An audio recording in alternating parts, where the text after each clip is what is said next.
Welcome back to Unhinged. Hi there.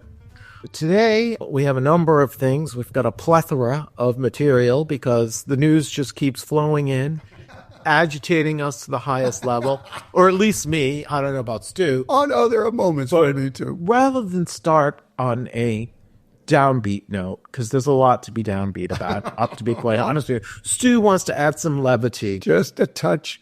Now, in episode 27, which was a little over a month ago, I told a story about an Indian or Pakistani guy and how he was throwing refuse on the floor of a subway and how David characterized the incident as almost amounted to a riot, that I caused a riot.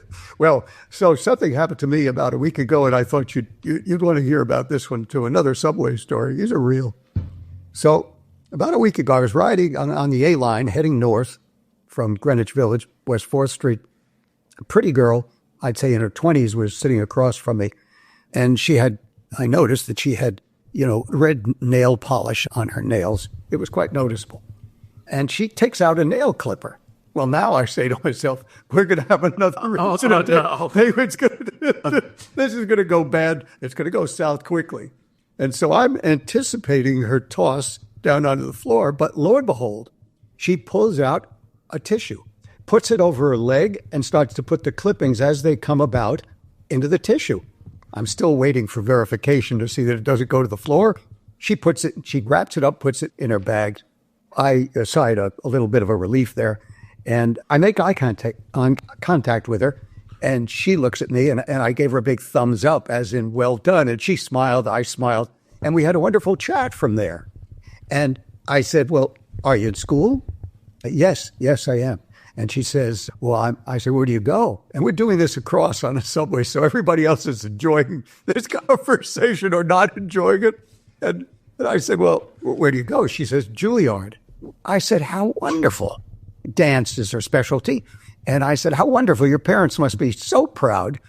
And she nodded, but, kind of embarrassed to hear it that way. And then I said, well, just have a good day. And I exited and said, have a good life. That's the short story. Okay. I must comment on one thing. Yeah. Clip your damn nails in here. Well, that's disgusting. It's just disgusting. I hadn't really thought about it in that way. I was so wrapped up in the fact that you putting it away. That's just... you know what? I don't know who raised her, but they clearly didn't raise her in an appropriate manner. Juilliard, I remember asking her specifically, are you doing this to appear more appropriate at school? And the answer was yes, she's going to school. Now, I know that's not going to satisfy you, but it was an answer that I had just... I was pleased with. She's trying to better herself and whatever. Whatever is right. All right. On to more controversial topics, Stu. Oh, yeah. Well, yeah. Our esteemed governor. Oh, Kathy Hochul. She's, I didn't say that. Well, I got to remind you, this is going to be a brief story about something that's upcoming with results. I just can't wait.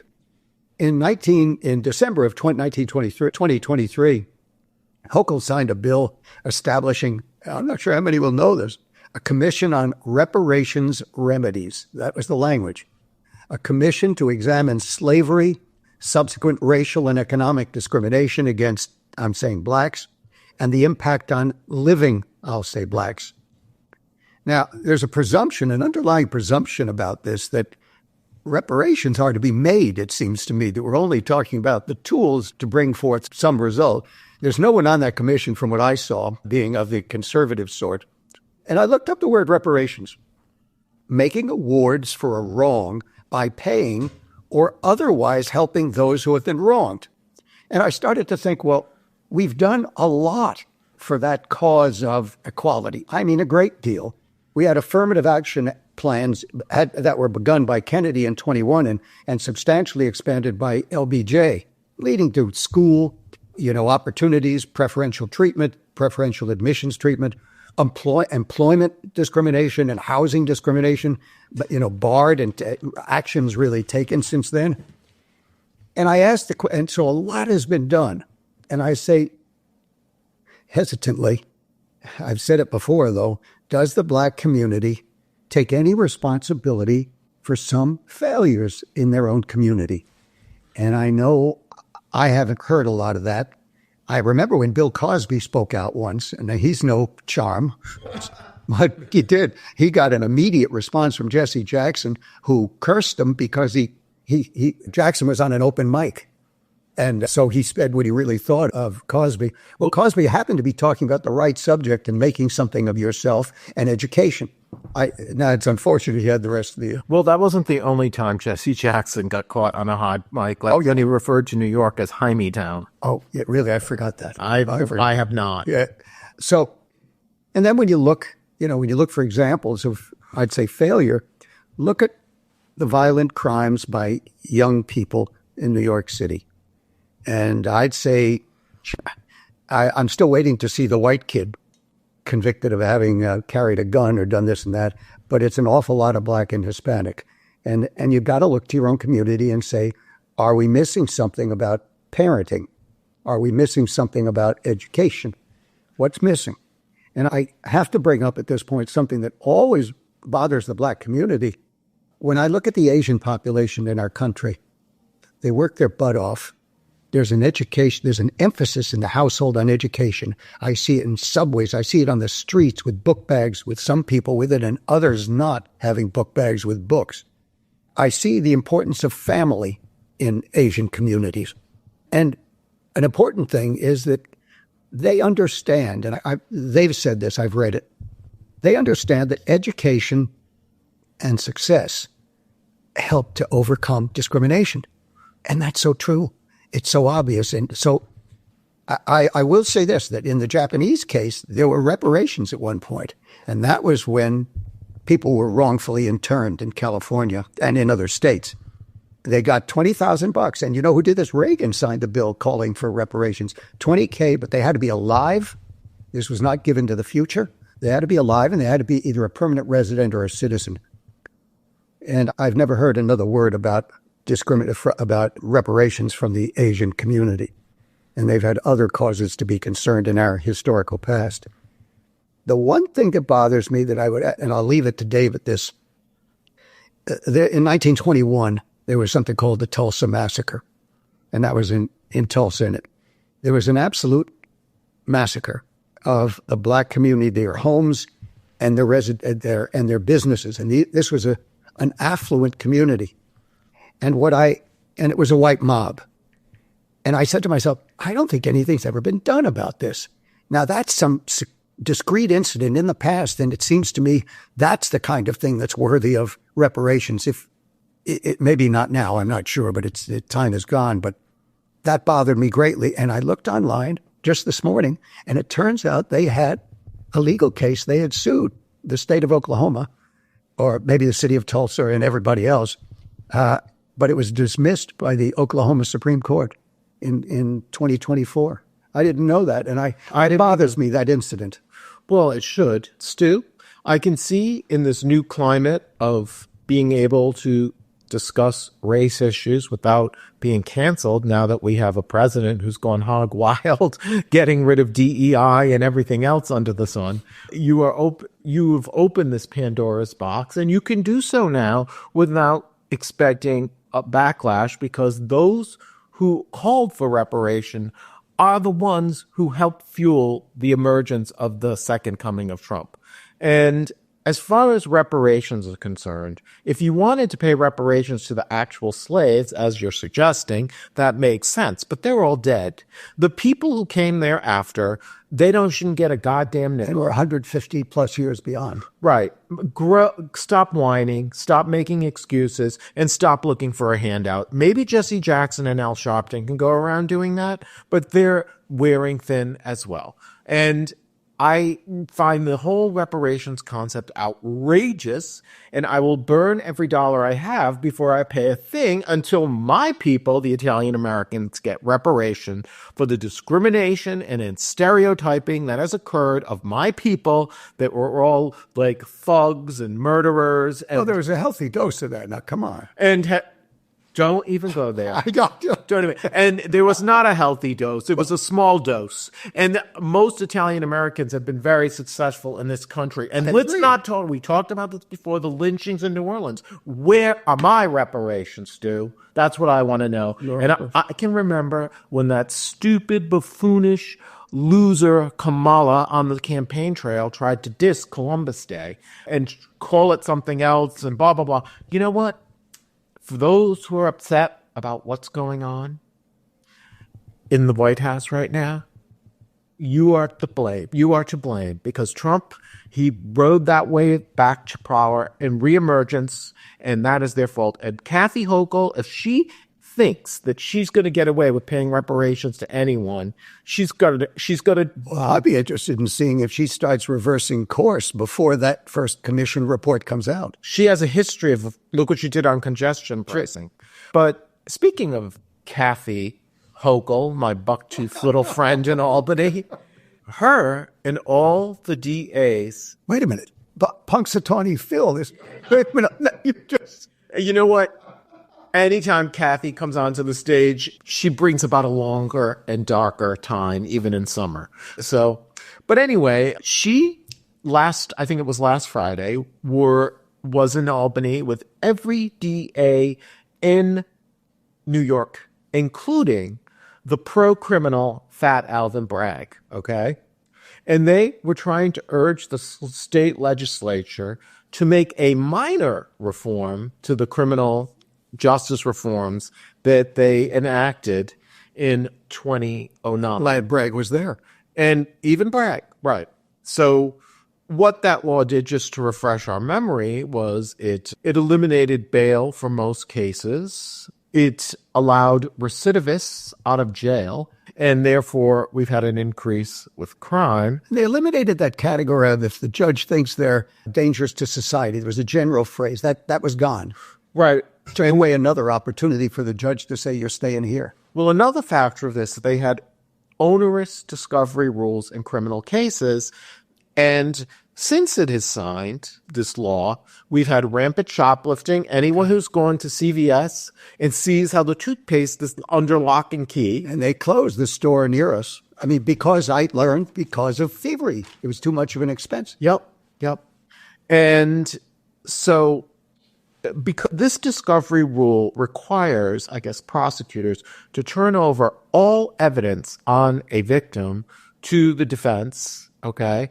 And there's no limitation. It doesn't say relevant. That's what I thought. Right. Used to be the case. Right. So in a subway slashing case, of all cases, the victim's medical records weren't complete because a visit this victim, I don't know if it was a he or she, had made to the doctors was not disclosed, even though it had nothing to do with the slashing incident.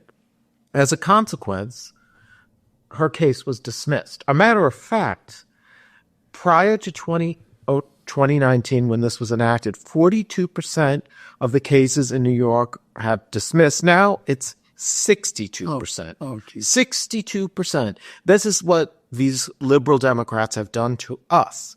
Now, they're calling for an amendment to this discovery rule, discovering relevant evidence to the case. That which might be helpful. There was some statement about that stuff. Right. If you felt it wasn't useful to their case, that we didn't have to. Right, which would make perfect common sense. Relevance. However, Albany and the legislature has resisted any changes to this law steadfastly, even today, and That's that Stuart Cousins and that guy Hasty. Well, it's Hasty, Carl Hasties, who is refusing to even consider this reform. Now, these progressives are more intractable than I've ever seen, and they're more out of control because New York City has had an increase in crime, quality of life has declined, and they are doing nothing about it. And the people responsible for this bail reform law, and there are many, they are all trying to run for other offices. Yes. They all need to be punished severely. Unlike the criminals, they want to let loose on the rest of us. This is just a simply outrageous state of affairs, Stu, that we're allowing this in the state. But I guess Bucktooth Kathy, at least, is on the bandwagon to try to get a change, but she's still ineffective. I don't really know. Those constituents keep sending these people back to the legislature or the city council. I don't know, Stu, if they're even paying attention, frankly. Yeah, right.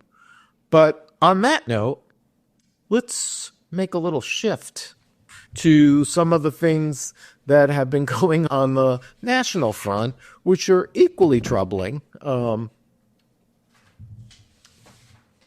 that one of mine? Yes. Yeah. Which Trump. Yeah, this is the Langone thing I was looking at. And NYU Medical Center. NYU-Langone, the medical center, is one of the major medical institutions in New York City. And it was named after Ken Langone, still alive, who is one of the co-founders of Home Depot. He's a billionaire, and he's been an extraordinary philanthropist. And this is one of the institutions he has helped to create. They recently said they were going to defer, or they called it cancel, quote, gender-affirming treatments for two young teenagers. They were 12 years old, each of the two. Gender-affirming. And I mean, that goes to the idea of you can be what you think you should be as opposed to what the instruments you were born with. And so these treatments would cause the implant of a dispenser of a puberty-blocking medication. Well, that I know, and I know David feels this way. I'm awfully concerned when you start talking about young kids getting these kinds of treatments. Who knows what at that point? And why should a parent have the right to do that? Why should the kid have the right to do it until things have made a bit more sense and it's voluntary at a reasonable level? But why was the action taken by Langone? Well, the president issued an executive order threatening to withhold federal funding to hospitals that provide gender-affirming treatment. Well, now imagine. Oh, and one other little fact here about New York. I wonder what the story is here. About 3% of the teens aged 13 to 17 in New York State said they're transgender. 3%. Now, the national average was only about 2%. And I wonder why, if that data is accurate, why there'd be a distinction. We could guess about that. And there are also more than two dozen states that have banned by statute similar gender transforming activity. But back to the question of why would hospitals do what Langone did? Well, if you're a responsible, a big time hospital, even a small time hospital, and you're expecting to get medical federal funding for research, especially, but for other things as well, do you really want to get out there and say now that I'm going to continue doing this? That action could end with some prompt cessation of funding. I'm not saying the courts would allow it a year down the road, but require that the funding be made.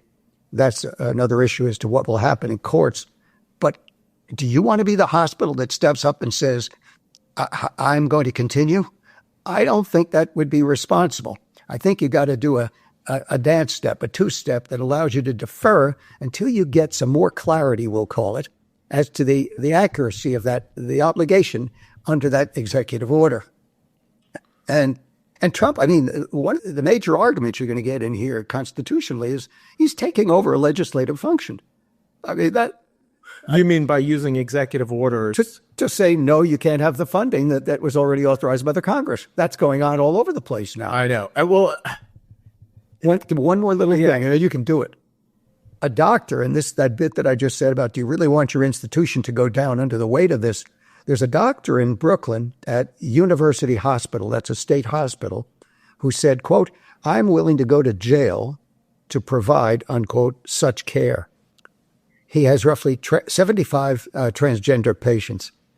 Now, his position is not going to affect just him, potentially, but the hospital. I get back to that. And maybe in a broader sense, could it affect all funding for New York State hospitals? And I would think, Hochul's got to be interested in that problem as well. And so can you let one guy, oh, by the way, can you let one guy, one well-meaning doctor, take down your hospital? As an administrator or as counsel to the hospital, boy, I'd be having second thoughts about allowing him to do that. Well, first of all, his statement is dramatic because there's no criminal offense for what he's proposing anyway. Second of all, Stu, I don't know if you heard this, but today our good friend Letitia James. Oh, no. That never starts well. She announced that hospitals who refuse to perform this surgery could potentially be violating New York State's discrimination laws regarding, gender and... Oh, no, I didn't hear that. No, I just heard it while I was at work. So she's jumping right on. Right. So, I mean, and the question that I don't know the answer to per se is whether, Trump even has the right to usurp New York State civil rights law, which I think he probably doesn't, right? Because states are allowed to differ from the federal government. Second of all, I'm not even sure it's fully legal for him to attach strings to funding that's already been appropriated.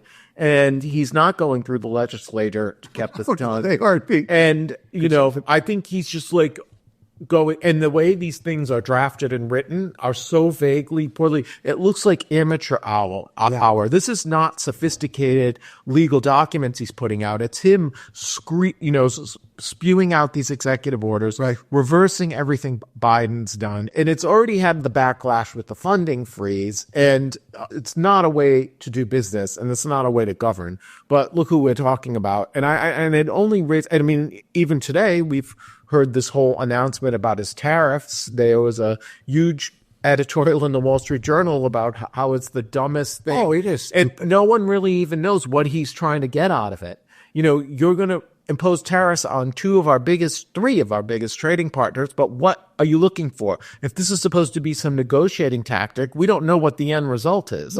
Because he already renegotiated NAFTA with Canada and Mexico in his last term. What does he want now? I mean, it seems crazy to me, and it's it's also offensive. If you talk with these people, you talk privately, and I know that didn't occur before this stuff came out. Right. You talk privately. Someone like Mexico, some organization, some country like Mexico, is going to want to please to the extent it can. They're going to do what they can, and you push harder privately. It's a question of private negotiation and not embarrassing a nation and a ruler. No, I'm not talking about scum. Clearly, it's just grandstanding to get his polls up, which are already declining, although it's too early to really... Well, I have a problem with what he did to Canada as well. Yeah. And you know what happened at a hockey game the other night? What? It was either last night or the night before. A U.S. team, I think it might have been the Rangers, playing in one of those countries, one of the cities up there. And when they played the national anthem, there was booing. Now, that's not... I think that makes me feel bad for what we have a relationship with that country, and you don't treat them like scum. Particularly since they're supposed to be our allies. But yes. That all said, Stu. And then he says, well, you're so like us, we'll buy you again. He goes on that kick. So what are you talking about? I don't know. Clearly, his mental health has never been that good. But that all said, Stu, as you recall before over the summer, I was going wild about Tim Pan Tim. Yes. Because he was trying to make it legal for transgender transition surgery without parental consent. Yes. Now, I don't know what responsible parent would allow young child whose brain is not fully developed, might be a little confused, to put hormones in his system to block a natural process, aka puberty. I think, I'm not a doctor, I'm not a scientist, but I think... I played one. Okay. But at 12 years old, I don't think a child may have psychological problems, may be confused about things, particularly going through puberty. Yeah. But I don't think it justifies putting chemicals in their body, preventing a natural process. So, at the end of the day, if Trump wasn't such a buffoon, he could get his message across in a way that is appropriate, but instead he does it like this with the bludgeoned tool, is executive orders. It's a moral matter, and he would be able to have won a moral battle if he spoke on it effectively and gently and reasonably. He's not capable of that, clearly, and he's drunk with his victory, which really wasn't all that significant of a victory, to be quite honest. They have like a 3-seat majority in the House that they're going to lose eventually, and they can't even keep it together, so he's going to use executive orders to put through his crap. Each one of these things is going to be consumed by court time. Probably. And then this gets us to the next thing. We talked about this the last time. I guess all you need to do is set up a super PAC with $290 million in it to fund Trump's campaign, as Elon Musk did, and you can get away with just doing anything, right? He is infiltrating our government with his acolytes in every single aspect of the government, first in the OPM, now I understand Treasury. in the Treasury Department. Apparently a longtime civil servant, not a political appointee. His name is, I think, David Bragg. It sounds like. I can't recall the pronunciation. Right. But he was, he had worked in the federal government for 35 years. And he was responsible for the Treasury's payment system. Yeah. Okay. Not an insignificant position. During the transition, Musk and his acolytes wanted access to this payment system, and it's obviously protected greatly because not only is it our money, the government's money, it's also probably got some serious national security concerns. And so I don't know if I would want to give access to our payment system at the Treasury to some guy who made a big campaign donation, who is a tech titan and has a bunch of engineers and stuff. We're going to put them in charge of our computer system. We don't even know if these people who they're installing, have they been vetted for national security? Are they government employees? As far as we know, we don't know anything. But I don't think it's appropriate that we would, allow this. And according to Musk, and why he is, doing this is because he thinks that a lot of improper payments have been made by the Treasury without accounting for fraud and abuse. But keep in mind, the Treasury disperses, I think about 80% of our federal funds, $5.4 trillion. I have a real problem with this. I don't know. I have no doubt that there's been a lot of Medicare fraud, Medicaid fraud. I mean, I've watched people hack into my Medicare account and try to send me stuff that I didn't ask for. There's no question there's an insufficiency there, and there's waste there. But don't you first get into the organization if you're rational and look around and conduct a study, and if you find something, get her ass out or get his. You don't allow some guy who knows nothing about government and who claims to be a genius come in with his acolytes. And another thing is, no time in our history, Stu, has a political appointee ever been in charge of our funding, the funding mechanisms and payment systems. But I guess when you make $250 million contribution to Trump's ascendancy, this is the reward. Well, I'm going to get my wallet out right now. Yeah. And I mean, there's even more of a problem. Elon Musk was born in South Africa. Right. He did not become an American citizen until 2002. Right. He also has a Canadian citizenship. So he's got 3 different citizenships. He can escape through many routes via all these citizenships. And also he has openly acknowledged that he's on the spectrum and he has Asperger's. And some of the qualities of these people is their rigid thinking and resistance to change, and emotional reactions to certain things, and a trouble managing frustration. And it has been reported that Musk can be very petty and vindictive. Okay. So when Trump and he have a falling out, that's going to happen. How do we know these little plants of Elon's are not going into these computer systems and putting bugs in it? They'll press a button and put us in financial turmoil. What kind of president would allow a huge campaign contributor to have this kind of power and access in a government who isn't even really a real American, frankly? I mean, Trump likes to talk about legal immigration and how we don't want these migrants here. Why are we allowing basically a migrant? He's a legal migrant, but why are we allowing him so much power in our government? He doesn't understand our constitutional traditions. He wasn't born here. I'm find it highly disturbing and a huge national security threat. It could be me being paranoid, but can you blame me? No, I don't think you're paranoid. Because I think the dissolution will come. He'll get pissed off at something, or Trump will get pissed off. And then how do you know what he'll do, just on a very rational level? How do you know what he's going to do with his knowledge and with his capabilities? Is he going to get Russian citizenship at one, or Chinese or North Korean? He is capable of doing just about anything. And it's just not rational to put people in serious positions without vetting and justification. This blitzkrieg, and that's what I'll call it, a blitzkrieg by Trump approach to all issues. And I think if you throw stuff against the wall, some of it will stick.